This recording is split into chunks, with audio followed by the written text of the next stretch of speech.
Uang cash itu kan semakin jarang ya. Iya betul, Bener kan? susah banget. Bahkan kadang di dompet itu paling juga adanya cuma kartu-kartu gitu ya, Iya. atau STNK seperti Iya. itu ya. Karena memang kita sudah mulai memasuki yang namanya cashless society itu tadi. Ini sebenarnya sudah digaungkan sejak sekitar 11 tahun yang lalu, 2014 lah ya, oleh Bank Indonesia seperti itu, bahwa kita nantinya itu akan mulai meninggalkan uang tunai atau kita biasa sebut dengan uang kartal gitu ya. Iya, uang, betul. uang kertas dan uang koin gitu kan, dan kita akan move ke uang digital seperti itu. Kalau dibilang siap sih, kalau saya bilang ya 50-50 ya. Iya betul. Ada kesiapan dan ada ketidaksiapan gitu sih. Welcome to Diksi, diskusi bawa inspirasi.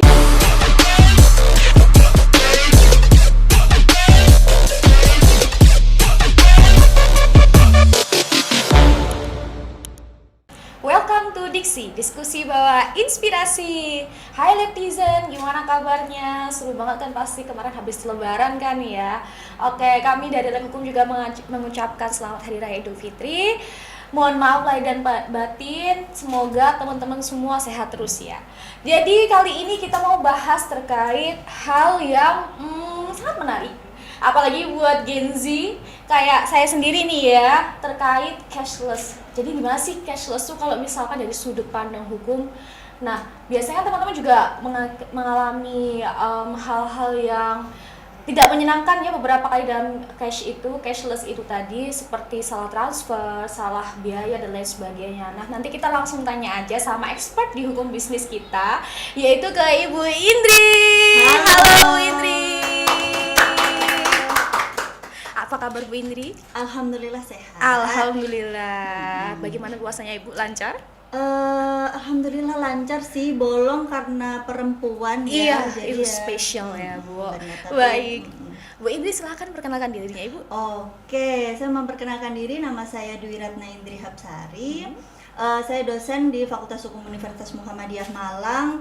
Tahun ini tepatnya baru 10 tahun sih jadi dosen. Oh, nggak baru sih Bu, itu udah sangat lama ya.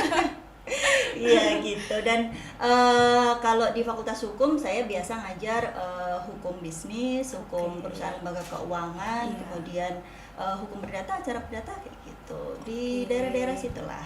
Oke, berarti ranahnya memang hukum bisnis ya Ibu ya. Yep. Oke, Ibu, bagaimana sih menurut Ibu pandangan Ibu tentang cashless society ini itu Bu? Oke, kalau kita lihat memang semakin kesini nih, kita pun juga merasakan bahwa kayak misalnya di Erlena gitu ya, bahwa uang cash itu kan semakin jarang ya. Iya betul, Bener kan? susah banget. Bahkan kadang di dompet itu paling juga adanya cuma kartu-kartu gitu ya, atau STNK seperti itu ya. Karena memang kita sudah mulai memasuki yang namanya cashless society itu tadi. Sebenarnya memang kalau kita berbicara masalah cashless society ini sebenarnya sudah digaungkan sejak sekitar 11 tahun yang lalu, 2014 lah ya, oleh Bank Indonesia seperti itu, bahwa kita nantinya itu akan mulai meninggalkan uang tunai atau kita biasa sebut dengan uang kartal gitu ya, Iya, uang, betul. uang kertas dan uang koin gitu kan, dan kita akan move ke uang digital seperti itu. Karena kita biasa sekarang nih ya kan, kalau uang cashless itu ya, kita kalau misalnya beli atau kalau misalnya bayar itu kita nggak pakai uang tunai seperti itu atau cash, kita pakai biasa kris atau misalnya transfer pakai mobile banking, pakai credit card, pakai debit card seperti itu. Oke, kira-kira kalau misalkan dilihat ini Bu, kira-kira masyarakat di Indonesia itu sendiri sudah kayak siap belum sih Bu untuk menghadapi cashless society ini? Kalau dibilang siap sih, kalau saya bilang ya 50-50 ya. Iya betul. Ada kesiapan dan ada ketidaksiapan gitu. Siapnya sih bisa kita lihat kalau di kota-kota besar misalnya seperti di Malang atau misalnya Surabaya, Jakarta, kota-kota besar yang lain seperti itu, cashless itu memang apa namanya bahkan menjadi kebutuhan ya sekarang. Iya, betul. Kalau kita beli kopi gitu ya, ada beberapa merchant atau toko kopi di Jakarta bahkan tidak menerima uang cash gitu Iya, iya, sekarang betul, kan. betul. Kalau di Malang nih masih ada pilihan nih, kita bisa cash, kita bisa apa namanya non cash seperti itu. Nah siapnya sih sebenarnya kalau apa sudah siap sebenarnya, dari infrastrukturnya sudah siap, dari SDM-nya juga sebenarnya beberapa di kota-kota besar memang sudah siap. Tetapi juga perlu kita pahami bahwa memang kita tuh di Indonesia sendiri masih mengalami yang namanya kesenjangan digital gitu ya. Terkait dengan inklusi keuangan seperti itu memang jauh berbeda ketika kita di daerah-daerah misalnya atau di pelosok desa seperti itu. Kalau misalnya di sini misalnya di Erlina kalau berasal dari satu desa gitu kan ya yang memang pembayaran cashless itu memang masih jarang seperti itu, minim. Kita memang masih ya mau nggak mau untuk alat tukar gitu ya atau pembayaran itu ya akhirnya pakai uang tunai gitu. Kayak memang apa namanya dibilang siap ya sudah ada kesiapan ke situ, tetapi kemudian kalau harus meninggalkan uang tunai sama sekali itu belum lah ya. Belum siap, ya. Kalau dalam jangka waktu apa namanya jangka pendek, jangka menengah kayaknya masih belum, karena kita masih banyak penyesuaian juga seperti itu. Oke, tapi kalau misalkan dilihat nih Bu, 5 tahun ke depan nih long termnya gitu, kira-kira untuk cashless society ini tuh di Indonesia seperti apa Ibu? Kalau 5 tahun itu kayaknya nggak long term ya. Iya, kurang long ya Bu ya. Kayak masih belum. Ke apa namanya apalagi inklusi keuangan, terus kemudian terkait dengan kesenjangan digitalisasi itu di pelosok-pelosok desa yang memang dari segi masyarakatnya sendiri, orang-orangnya gitu ya, memang belum memahami betul terkait dengan pemakaian cashless dan juga kemudian keterampilan untuk menggunakan itu gitu. Itu masih harus selalu ada sosialisasi kepada masyarakat betul. Untuk penggunaannya, dan masyarakat memang masih cenderung lebih percaya menggunakan uang tunai gitu kan. Selain memang nggak bisa makainya gitu kan, tapi mereka lebih percaya dengan uang tunai. Jadi kalau 5 tahun ke depan ya mungkin sama, kalau saya merasakan ya sama seperti kondisi saat ini, cuma mungkin akan ada banyak pilihan terkait dengan metode pembayarannya seperti itu. Tetapi kalau untuk benar-benar yang cashless kan, banget gitu. Kalau cashless itu kan berarti cash tapi berkurang ya, mengurangi penggunaan uang cash seperti itu kan. Bukan no cash ya. Kalau no cash itu kayaknya memang nggak mungkin deh. Nggak mungkin. Kan. Jauh banget, masih jauh banget. Bahkan kalau kita bilang, kalau misalnya coba dilihat-lihat di mana sih negara di dunia ini yang no cash atau cashless banget gitu kan ya, betul mendekati no cash ya.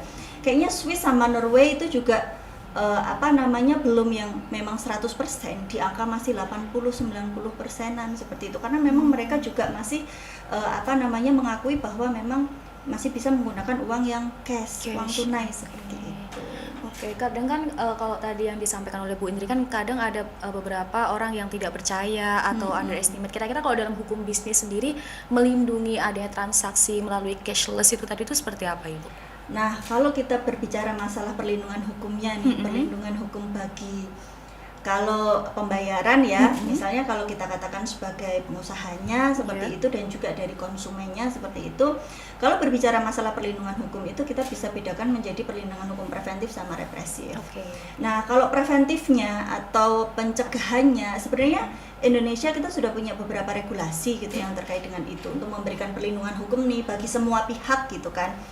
Bahkan bagi pemerintah sendiri gitu. Kita punya undang-undang ITE pastinya ya kan, terus kemudian ada aturan turunannya PP yang 2019 itu nomor 71 dan nomor 80, nanti coba dicek lagi terkait dengan apa namanya perdagangan secara elektronik dan juga pembayaran seperti itu. Nah, sebenarnya kesiapan dari regulasi itu memang sudah ada. Terus kemudian kalau berkaitan dengan perlindungan terhadap konsumennya ya sebenarnya pakai undang-undang perlindungan konsumen sekarang itu juga sudah cukup mumpuni lah gitu ya untuk apa namanya memberikan regulasi seperti itu terkait dengan transaksi elektronik ini. Kemudian kalau dari segi represifnya itu memang sudah ada wadah gitu ya, ketika kemudian masyarakat sendiri, entah itu penggunanya, konsumennya, atau misalnya pelaku usaha gitu kan ya, kalau kita berbicara masalah pembayaran untuk baik barang ataupun jasa, itu sebenarnya sudah ada mekanisme-mekanisme yang bisa dilakukan seperti itu. Jadi kalau misalkan nih Bu, kita kan biasanya, saya nih juga kadang sering ya Bu ya, mungkin teman-teman juga sering mengalami kalau misalkan kita mau payment cash nih Bu, tapi nanti salah transfer atau nominalnya berlebih, itu kira-kira perlindungan buat kita selaku konsumennya juga dalam hal perdagangan seperti itu menggunakan cashless itu seperti apa Bu?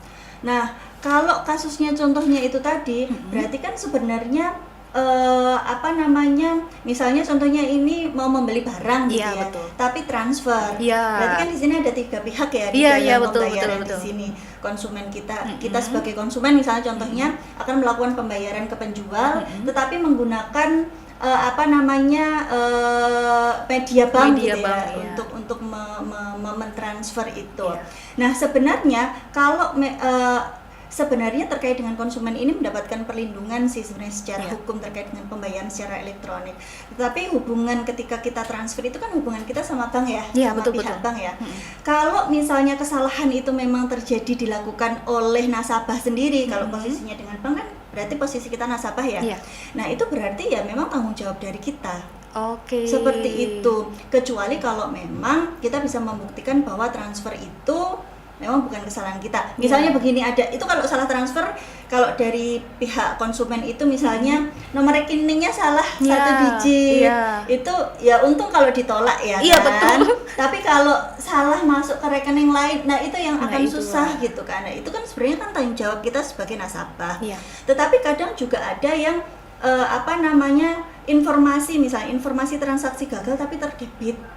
Benar. Sehingga sebenarnya pembayaran di penjual itu belum masuk, tetapi sudah terdebit. Nah, di mana tuh uangnya? Nah, yang seperti itu mungkin bisa kemudian dilakukan pengaduan kepada pihak banknya untuk dilihat. Terus kadang-kadang juga permasalahan yang sering terjadi di masyarakat itu ganda. Betul. Terdebit 2 kali misalnya dengan nominal yang sama untuk pembayaran yang sama, yang seperti itu. Kalau memang itu kesalahan dari pihak nasabah gitu kan ya, itu memang sebenarnya tanggung jawab kita. Betul. Oke, memang salah satunya juga ketika kita kemudian selalu bersahabat dengan cashless gitu ya, kita juga selalu hati-hati. Seperti itu. Harus teliti ya Bu ya. Nah, berarti dalam hal seperti itu menurut Bu Indri selaku pengamat dalam hukum bisnis itu lebih memudahkan atau malah justru bikin ribet nih kayak gitu? Kalau kita move ke cashless gitu ya, itu karena memang satu alasannya adalah efisiensi. Iya, betul. Itu menjadi catatan ya Bu ya. Lebih mudah. Sangat kerasa kok sebenarnya penggunaan cashless ini, meskipun sudah sekitar 2017 lah awal-awal gitu kan ya, yang kita pakai transfer seperti itu bisa. Terus kemudian dikuatkan lagi dengan adanya COVID kemarin. Itu kan kita karena physical distancing, kemudian kita harus misalnya secara online gitu kan ya, pembayaran juga secara online, jadi semakin kesini semakin banyak pengguna cashless seperti itu. Nah, ya itu di Indonesia sendiri kemudian akhirnya ya kita mulai banyak lah untuk cashless gitu. Ibu, kalau kita lihat nih kadang pelaku usaha nih banyak yang belum menggunakan cashless nih kan. Tadi kan kalau bisa kita kaitkan dengan efisiensi, sebenarnya lebih memudahkan kita juga ya sebagai konsumen buat membeli dan mengkonsumsi dari pelaku usaha itu. Kira-kira kalau misalkan dari kayak daerah-daerah saya nih Bu, jadi tuh daerah kota saya tuh meskipun sudah kota tapi tuh jarang ada sekali buat cashless, jadi masih pakai cash. Nah, kira-kira itu hal apa sih yang diperuntukkan yang seharusnya kita berikan kepada pelaku usaha itu agar melek terkait cashless? Kita itu posisinya kita siapa nih? Kita sebagai konsumen nih. Konsumen ya. Iya. Konsumen itu kan ketika kita melakukan pembayaran ya mau nggak mau ya sesuai dengan apa yang disediakan oleh penjual kan sebenarnya kan pelaku usaha. Kalau memang tidak bisa cashless ya harus bayar tunai gitu kan. Itu sebenarnya problema yang ada ya terkait dengan cashless ini. Tetapi sebenarnya banyak juga kok keuntungan untuk pelaku usaha atau penjual ketika kemudian mereka menyediakan metode-metode pembayaran yang cashless. Nah, kan sebenarnya lebih mudah karena memang itu langsung masuk ke rekening seperti itu kan ya.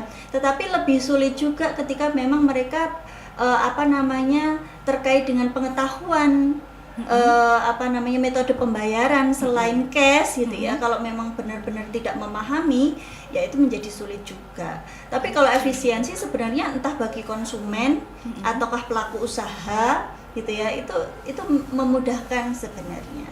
Gitu. Jadi sebenarnya membutuhkan nggak sih Bu untuk edukasi ke para pelaku usaha dalam hal transaksi secara online kayak gitu, itu perlu nggak diadakan edukasi atau sosialisasi khusus untuk pelaku usaha yang baru ataupun yang udah lama-lama gitu Bu? Itu memang kalau saya lihat lama-lama menjadi kebutuhan mereka sebenarnya. Jadi kalau misalnya kita kayak misalnya contohnya pernah nggak ke pasar Ororodowo?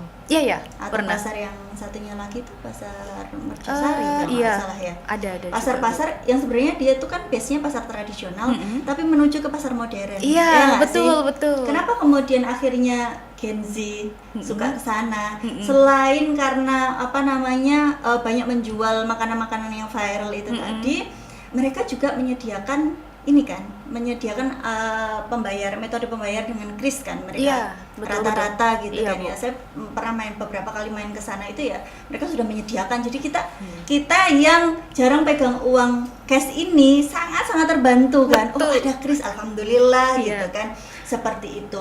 Nah, itu sebagai wujud dari sebenarnya memang kebutuhan mereka sendiri, akhirnya mereka mau nggak mau pakai gitu kan. Nah, tetapi juga kita tidak menutup kemungkinan bagi penjual atau pedagang gitu atau pelaku usaha yang memang tidak banyak memahami dan juga tidak memiliki keterampilan untuk metode pembayaran lain selain cash, ya memang agak sulit. Seperti itu. Tapi kalau apakah perlu dilakukan sosialisasi? Ya sebenarnya perlu juga. Bahkan ketika kemudian kemarin mahasiswa bimbingan saya KKN gitu ya, itu kan KKN berasal dari berbagai macam prodi gitu kan. Salah satu program mereka ya memberikan pemahaman kepada masyarakat di desa-desa untuk bisa menggunakan metode pembayaran yang pakai kris kayak gitu-gitu.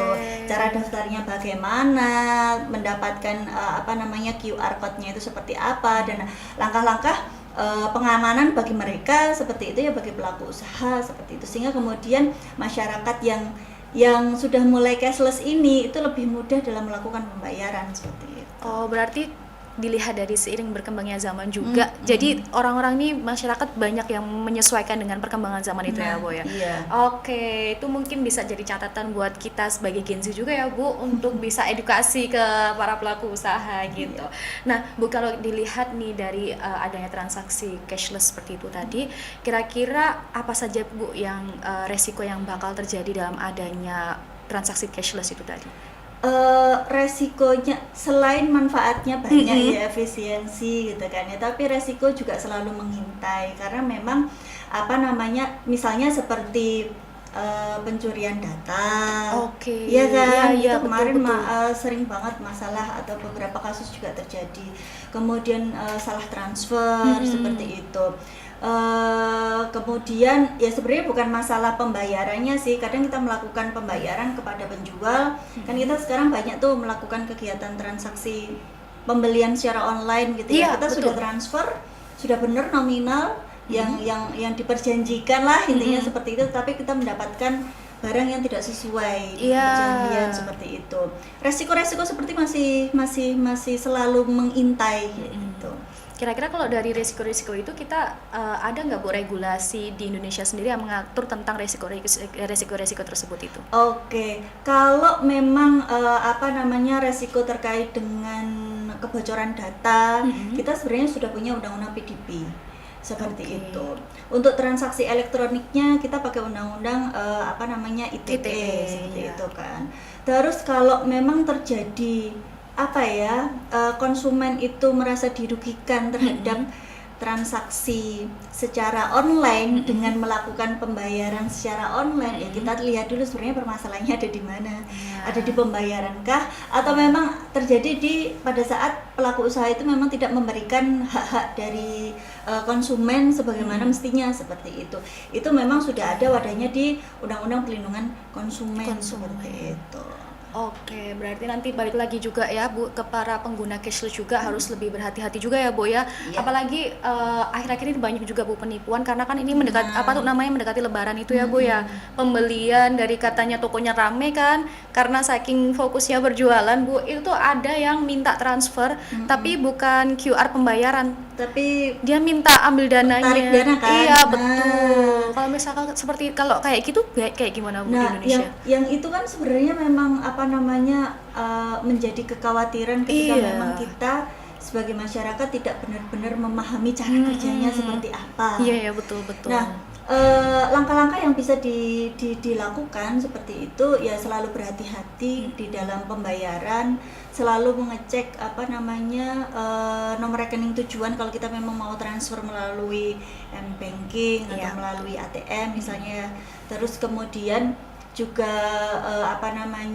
banyak tuh penipuan yang kemarin kalau boleh nyebut merek ya, Netflix itu kan terkait dengan metode pembayarannya itu kan ada phishing tuh di situ.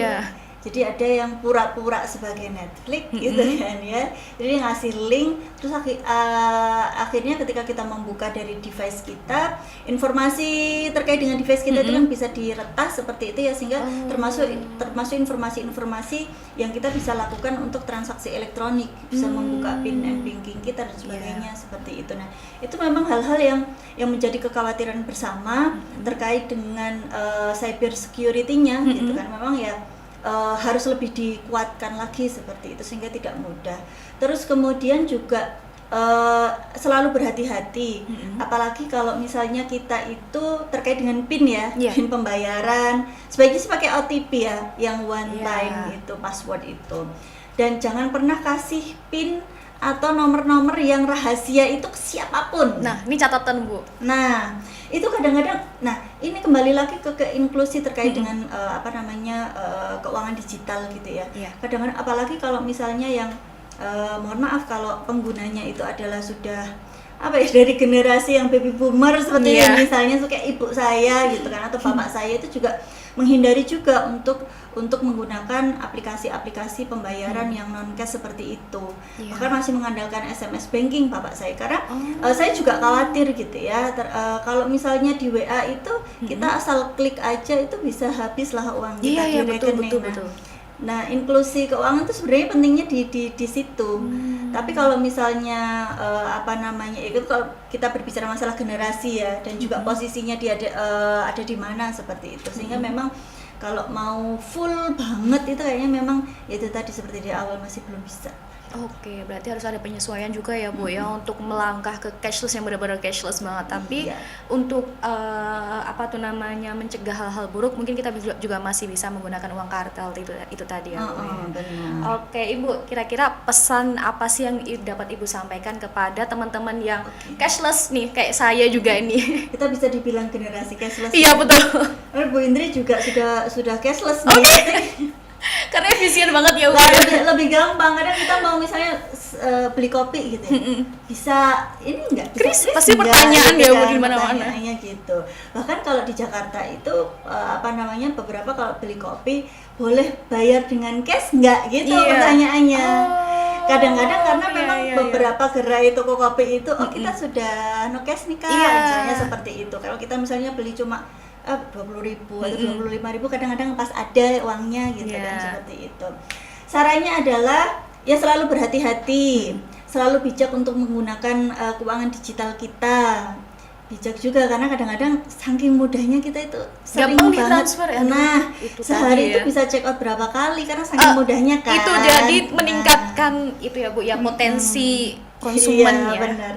Terus gunakan OTP, terus kemudian periksa kembali kalau kita mau transfer gitu ya. Memang karena kalau kesalahan memang dari kita sendiri, ya gimana kita mau ngeklaim gitu kan. Betul. Terus kemudian meskipun kita mengandalkan cashless gitu kan, tetapi tetap menyediakan sedikit uang tunai kalau saran saya. Karena Bu Indri tuh pernah, ini boleh cerita ya? Ya boleh. Bu Indri tuh pernah mau bayar parkir dari suatu tempat gitu kan ya, mau bayar parkir, di dompet Bu Indri tuh sama sekali tidak ada uang cash. 500 perak pun juga tidak ada, benar-benar yang tidak ada. Di mobil itu kan biasanya di dashboard ada uang-uang gitu ya, itu benar-benar yang nggak ada sama sekali. Terus gimana dong Bu? Terus Bu Indri nggak bisa bayar parkir dong gitu kan, karena parkirnya tuh nggak bisa dibayar pakai kris. Oh oke, iya ya itu yang banyak ya Bu parkirnya ya. kan nggak bisa tuh, kita kan tetap harus menyediakan lah 2.000, 3.000, 5.000 seperti itu. Ya akhirnya jalan lumayan jauh nyari ATM untuk bisa tarik tunai gitu kan. Jadi sarannya ya meskipun kita mengandalkan cashless, tetapi tetaplah di dompet itu disediakan entah 100.000 atau entah pecahan-pecahan 5.000-an itu tetap disediakan untuk jaga nih kalau memang kita nggak bisa melakukan transaksi secara cashless. Seperti itu. Baik, seru banget ya pembahasannya tentang cashless ya, karena memang banyak dinamikannya juga ya Bu ya, positif dan negatifnya juga. Nah ini ada teman-teman ada yang tanya Bu di question box. Sip. Ada siapa nih? Gita SW izin bertanya Bu, apakah mungkin nantinya di Indonesia tidak akan menggunakan transaksi secara tunai mengingat saat ini sudah mulai banyak pembayaran yang hanya menerima transaksi non tunai? Yang tadi udah dibahas ya. Sebenarnya kalau apakah mungkin nanti Indonesia tidak akan menggunakan transaksi secara tunai, berangsur-angsur berkurang, tetapi kemudian kita tetap tidak bisa meninggalkan tunai. Karena kita masih punya faktor-faktor yang seperti yang saya sampaikan tadi terkait dengan inklusi keuangan, terus kemudian di beberapa daerah itu terkait dengan sarana prasarana juga belum memadai seperti itu. Jadi berkurang banyak sih iya banget, tapi kalau untuk yang no cash sama sekali begitu ya, itu kayaknya masih jauhnya pakai banget, jadi jauh banget gitu.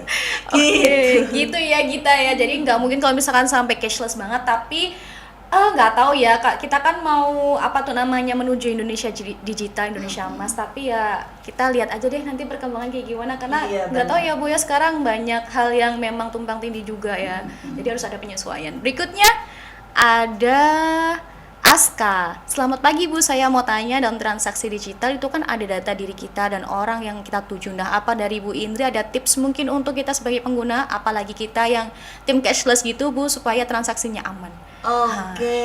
Selamat pagi juga Aska SFR _ gitu ya. Nah, tadi sebenarnya sudah saya spill dikit gitu ya tips-tipsnya. Memang kalau saat ini sangat-sangat berhati-hati. Jadi sebenarnya kalau kita katakan cashless itu kalau dari segi hukumnya itu seperti dua mata pisau gitu kan ya. Betul. Salah satunya itu memang benar-benar yang kita itu mau nggak mau gitu ya, harus melalui itu digitalisasi dan segala macam. Tapi di sisi lain masih banyak resiko-resiko yang mengintai seperti itu. Sehingga tipsnya selalu berhati-hati, terus kemudian jangan sembarangan mendownload aplikasi yang di situ ada pembayarannya seperti itu, tetapi memang dia tidak terdaftar. Istilahnya dia tidak legal seperti itu tuh dihindari saja. Terus kemudian itu tadi jangan sampai kalau mau transfer itu ya selalu dicek dulu, diperhatikan memang apakah nomor rekening tujuannya itu memang sudah sesuai, jumlah nominalnya juga sudah sesuai. Terus kemudian, nah ini yang biasanya Bu Indri pun juga lakukan. Sebisa mungkin hindari ketika kita akan melakukan transaksi pembayaran secara online, itu hindari menggunakan wifi publik. Oh, kenapa itu Bu? Itu sangat mudah diretas. Itu bisa jadi catatan tapi kadang-kadang kita lupa ya. Misalnya kita ke nongkrong di toko kopi gitu ya, atau misalnya kita ke mall, atau misalnya yang biasa menyediakan wifi gratis, atau misalnya di kampus betul. Kan ya. Ya lebih baiknya sih kita menggunakan data dari provider kita sendiri. Nggak ada datanya, ya gimana ya? Tapi kalau pakai wifi itu beresiko sekali, karena dengan wifi sebenarnya yang bisa menjelaskan ini orang-orang IT informatika gitu kan ya. ketika kita kemudian menggunakan wifi itu sangat mudah sekali untuk diretas. Saya selalu diingatkan sebenarnya kalau mau transaksi itu wifi-nya dimatiin dulu. Jadi pakai data seluler, kita transaksi selesai boleh dibayarkan. Tapi kadang kita lupa kan. Iya, betul. Berapa misalnya bayar, ya udah bayar aja gitu ya. Tapi kalau selama ini memang aman-aman aja sih ya alhamdulillah. Gitu kan ya aman. Tetapi sebenarnya kalau sebisa mungkin itu dihindari. Oke, itu bisa jadi catatan penting ya teman-teman ya, karena memang yang namanya wifi kan itu juga memiliki data sendiri ya Bu, dan kita juga datanya bisa diretas juga dari wifi-nya. Oke, gitu. Terima kasih Bu Indri atas penjelasannya ya Bu, seru banget sih ngobrolnya. Sepertinya tuh kayaknya kurang sih kalau buat masalah cashless ini ya. 4 SKS ya. Iya betul. Karena memang kompleks banget kalau masalah cashless gitu. Oke netizen, sekian ya pembahasan kita terkait cashless, dan kita nanti mungkin bisa bertemu lagi dalam membahas terkait hukum dan digitalisasi bersama Diksi. Baik, sekian dari saya Helena, selamat pagi, wassalamualaikum.